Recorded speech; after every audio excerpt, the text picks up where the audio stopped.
Olá, meus amigos, tudo bem? Bem-vindos aqui nas nossas redes sociais.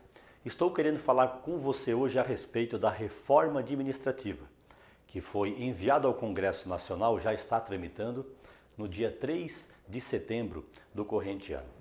A reforma administrativa, meus queridos amigos, ela é uma reforma com uma finalidade muito clara, que é precarizar os serviços públicos no Brasil. A abrangência dela será para a União, para os estados e para os municípios. E um item que nos chama muita atenção é o fim da estabilidade do servidor público. Bom, a estabilidade do servidor público, ela é de suma importância para que ele possa cumprir e seguir o princípio da eficiência no serviço público, que só é possível se existir uma continuidade dos trabalhos. Sem essa continuidade, com o interrompimento dessa continuidade, os serviços públicos ficam menos eficientes e ficam mais precários. E também, sem a estabilidade, o administrador, o gestor que for eleito, poderá simplesmente demitir os funcionários públicos que ele entende que não são ligados à sua posição e contratar aqueles funcionários que tenham mais ligação com a sua posição ideológica, por exemplo. Ou seja, os cabides de emprego. O serviço público, com o concurso público e com a estabilidade, tem um objetivo de garantir moralidade e eficiência. E sem a estabilidade, o servidor e a população perdem e perdem muito. Vamos retroagir praticamente ao início do século. Na sequência, eu coloco para você outros itens da reforma. Então, ainda sobre a estabilidade, quem apenas terá a estabilidade no emprego são aquelas carreiras de Estado. O que são as carreiras de Estado? São aquelas carreiras que você não encontra paralelo no serviço privado, que são os juízes, os promotores, os procuradores, os fiscais, enfim, essas carreiras que, como eu falei, não encontram similar na atividade privada.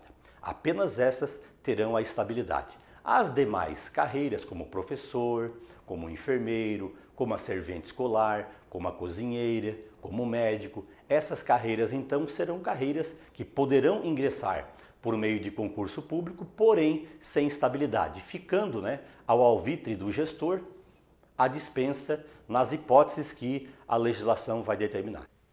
Bom, e se não haverá mais esse vínculo efetivo com estabilidade para a maioria dos servidores, quais serão os vínculos que a reforma administrativa propõe?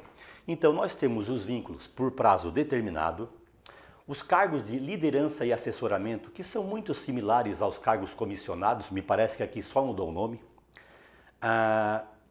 O vínculo por tempo indeterminado, que será exercido via concurso público, mas sem direito à manutenção no emprego, sem a estabilidade, como eu expliquei antes. O vínculo por cargo típico do Estado, que são aquelas funções que eu falei anteriormente, que são as funções típicas de Estado, juízes, promotores, procuradores, enfim, fiscais, como eu citei anteriormente. E um vínculo por experiência. A admissão de todos esses funcionários públicos por essas formas de vínculo se dará por meio de um processo simplificado ou por uma espécie de concurso público. Mas, como existirá uma flexibilização, com certeza isso ainda vai ser regulamentado por lei e com certeza não será um concurso público nos moldes que nós temos hoje para os funcionários que se tornam efetivos. Com certeza será uma espécie simplificada de seleção. E quais são os direitos que a reforma administrativa retira do servidor de forma expressa? Haverá então o fim da licença-prêmio, que é aquela licença que o servidor retira depois que ele cumprir um período de assiduidade no trabalho. Haverá também a retirada do direito de promoções que tenham relação com o tempo de serviço, como o anuênio e como o triênio, e também o fim da incorporação das gratificações, sejam elas temporárias ou não. A reforma administrativa vai, nesse sentido, na mesma esteira da reforma da Previdência, que também retirou a possibilidade de incorporamento de gratificações temporárias. Importante lembrar que a reforma administrativa proposta pelo governo não atinge o alto escalão do Poder Judiciário, nem do Poder Legislativo e também não atinge os militares. Essas carreiras, digamos assim, estarão isentas dos reflexos dessa reforma, dessa dura reforma administrativa. Então, gente, de acordo com a reforma administrativa, nós podemos concluir que o objetivo dela é uma diminuição do Estado. O argumento é que o Estado está muito inflado, muito inchado. Bom, se nós prestarmos atenção, muitas vezes quando nós precisamos de um serviço público, nem sempre nós conseguimos aquilo que nós gostaríamos, justamente pela falta de recursos e pela falta de pessoal. Será que o Estado está inflado? Ah, e com relação aos salários do serviço público, o governo dá a entender que o serviço público, os funcionários ganham muito dinheiro. Ora, quem ganha muito dinheiro são os integrantes das cúpulas, tanto do judiciário, dos militares e do legislativo.